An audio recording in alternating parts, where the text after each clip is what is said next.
Anton, you can take the snubber off. Okay.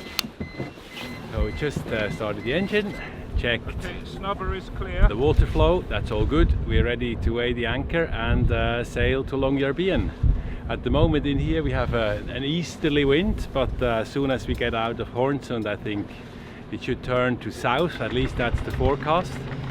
And we should have a southerly wind for the next 24 hours that will allow us to hopefully sail up to Longyearbyen in one go. It's 126 nautical miles, so about 24 hours to go.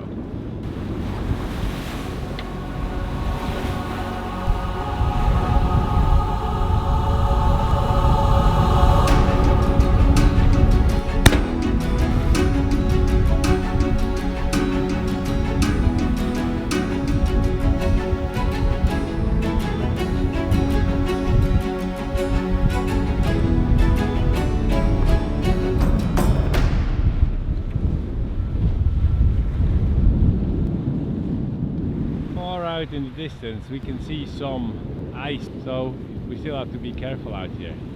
It's very difficult to say whether this white stuff we see is actually waves or whether it's ice. It could be very low laying ice as well, and we're not that used to see it or to watch it, to judge it, so have to be careful. Good watch.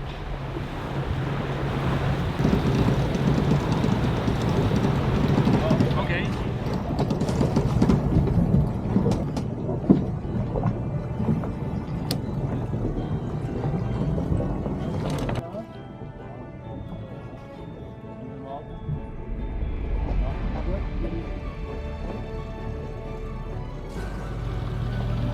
We just hoisted our cruising chute.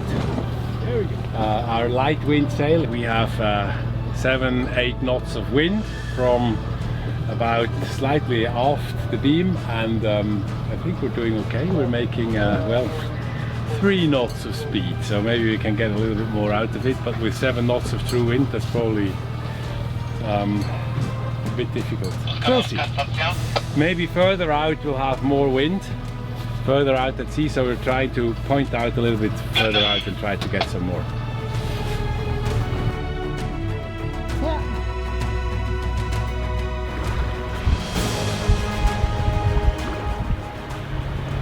It's 1:45, and about half an hour ago I just had to switch on the engine. The wind died down consistently now, true wind down to below 5 knots, and there's quite a swell now coming up, and the autopilot just didn't have a chance anymore. We made about maybe 2.5 knots through the water, and that was just not enough to keep the steering actually go. So I had to roll in a cruising chute, which has been up for a good 12 hours.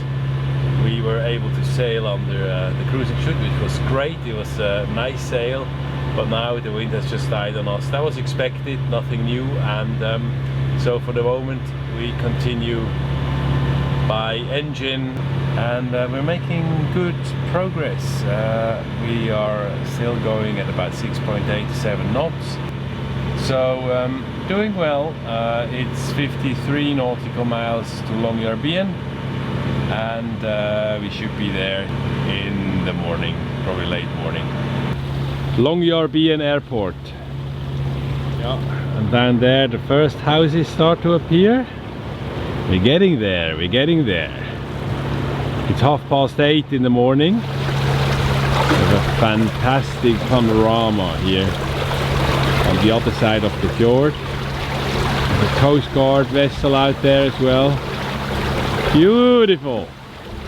So we're 2 miles out, almost done it. Had a good night. I think everyone had an okay night, and we're looking now forward to arrive and to explore Longyearbyen.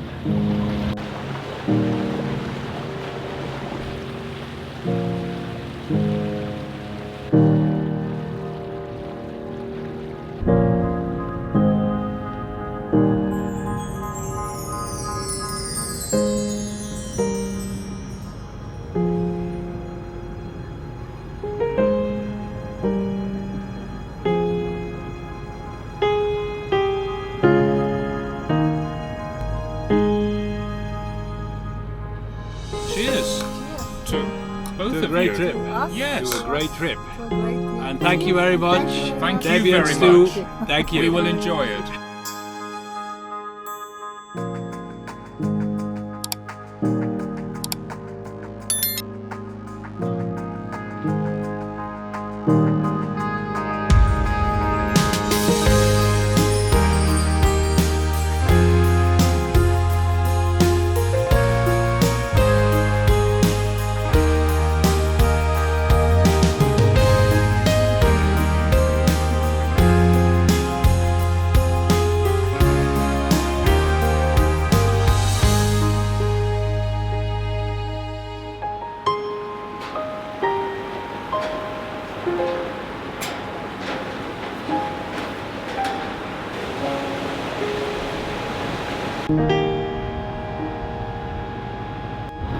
What do you think? This is a special place. I like it. You like it? Yes, it's different, but I like it. I kind of like it, yeah. It's harsh, huh? Yeah. You can see how harsh it will be in winter. I think you can feel it. But I think it's great. You don't want to go up there. So that's the local hospital.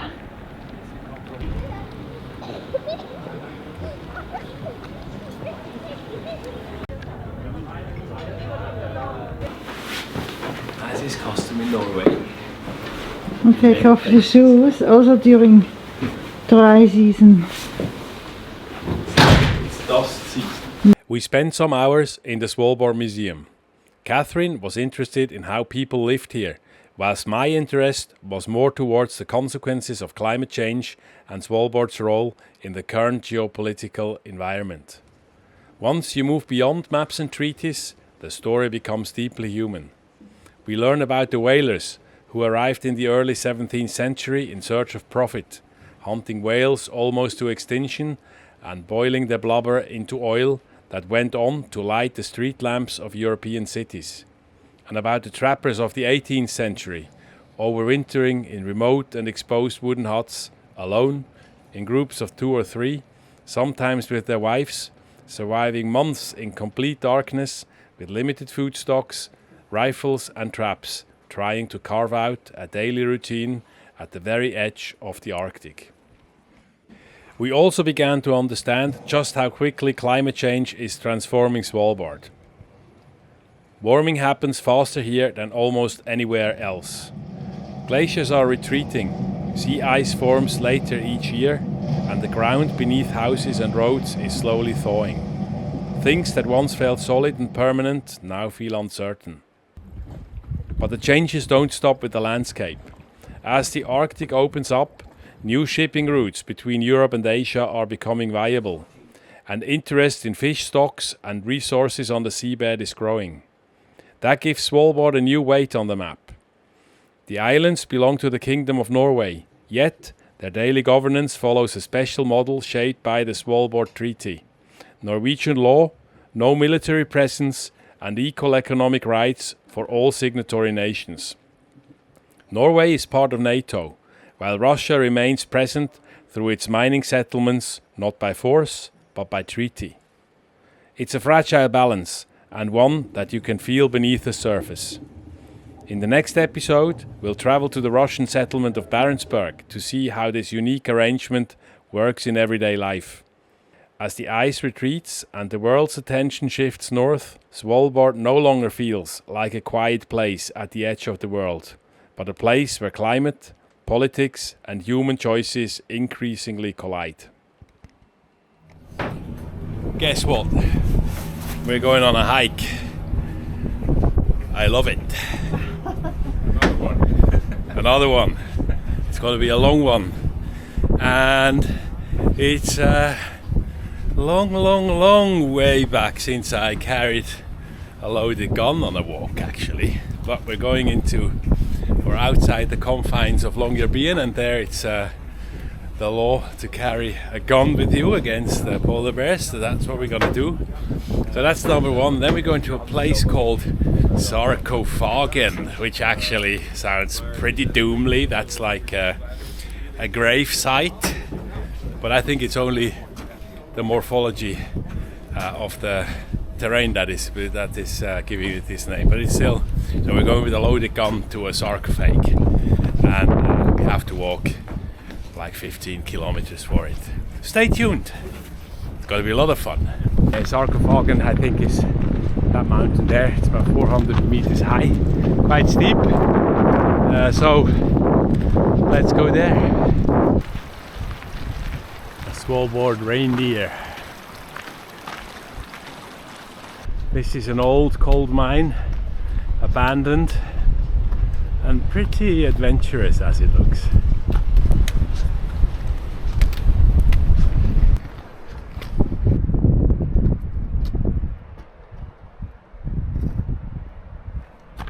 So, Sarkophagen, that's where we're gonna go.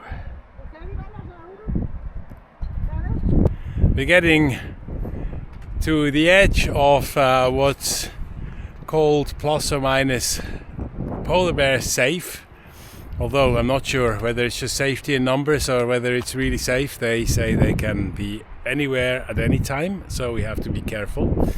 But we're now officially putting ourselves on the menu, and to make us not too attractive, I'm gonna load the gun. So these are two 1 ounce lead rounds. That should do the trick, hopefully. Safety's on, ready to go. Okay, Catherine, that's where we're gonna go up. Yes, that's the one. Are you sure? Oh, we just start and we'll see how it feels, and if not, we turn around. She just forgot to say, what I never do.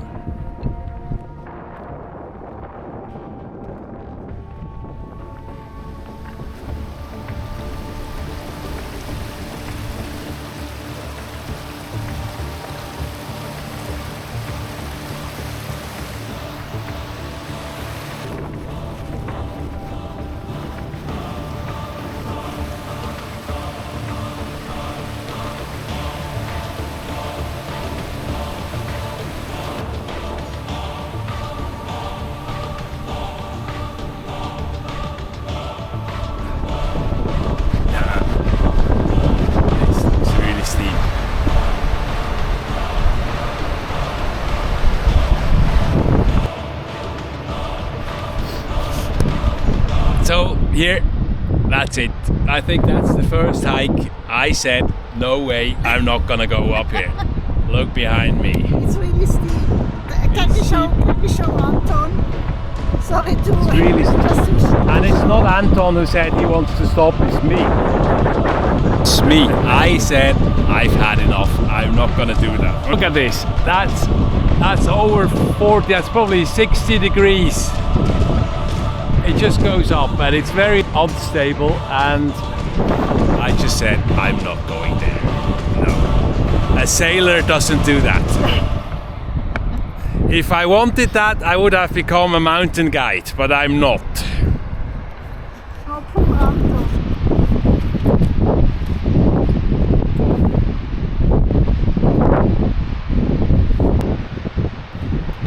This is the wall that broke us. That's the wall of death. It is, yeah. We survived. We survived by not attempting it.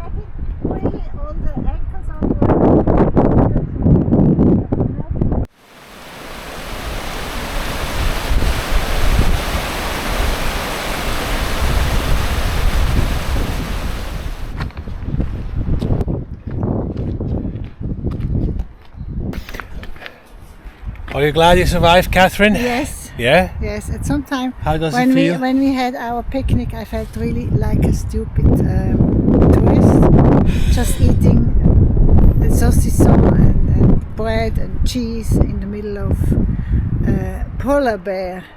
And she got a bit nervous when we saw that Arctic fox just passing at 50 meters. I was excited. Looking greedily on our sausage and bread.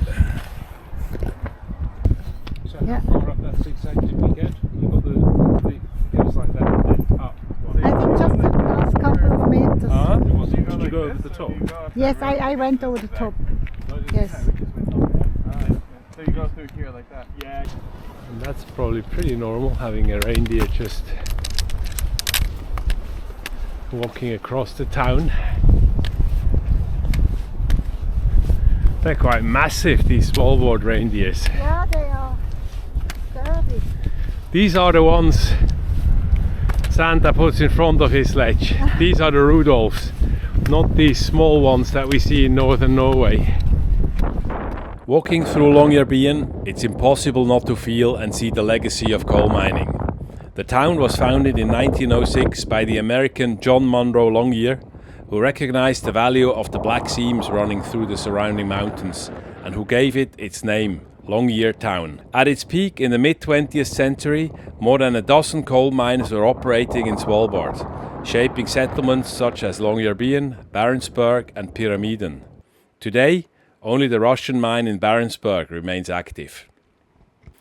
To understand what mining really meant here, we visit the old mine called Gruve, which means mine number 3, now preserved as a museum. Ready for action. That was the worst job in the mine because it was a bad working place, working position for you. It was loud and very dusty. He could lie down all day and make money doing so.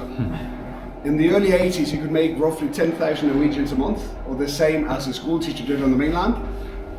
The thing is, he did not require an education. The teacher did. He paid 8% in tax, not several times more, and food and lodging was part of his contract. So by the end of the month, he could put almost the entire paycheck down into his pockets. In the early 80s, women started arriving. She arrived, the first female mine worker. When you have 150 men, you always have a bunch of that group who are old and grumpy, who believes women you should stay in the kitchen or in the bedroom, not in a coal mine.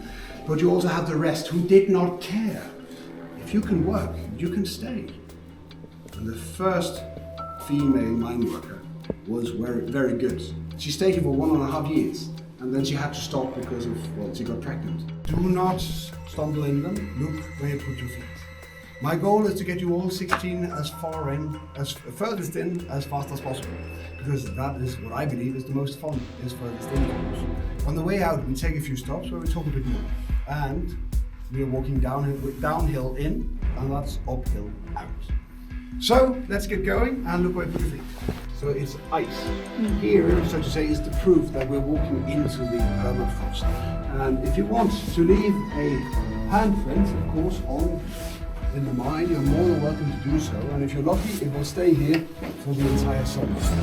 Because where it goes in, that's where you go in. That's where you crawl in. I did not want to miss the experience how it used to be working in this mine.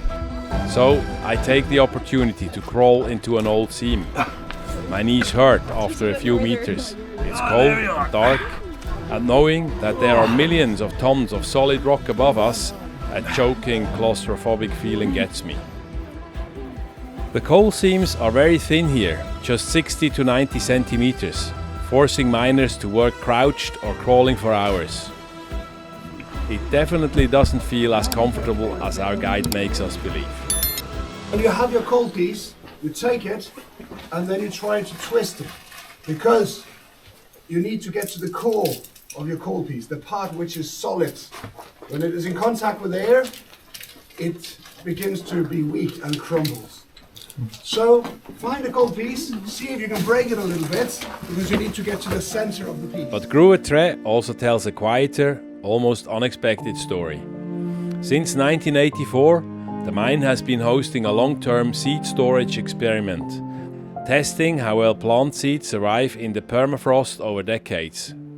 Those experiments are designed to run until 2084 and have directly inspired the nearby Svalbard Global Seed Vault, which we passed on the way up to the mine, its concrete entrance well visible in the mountainside.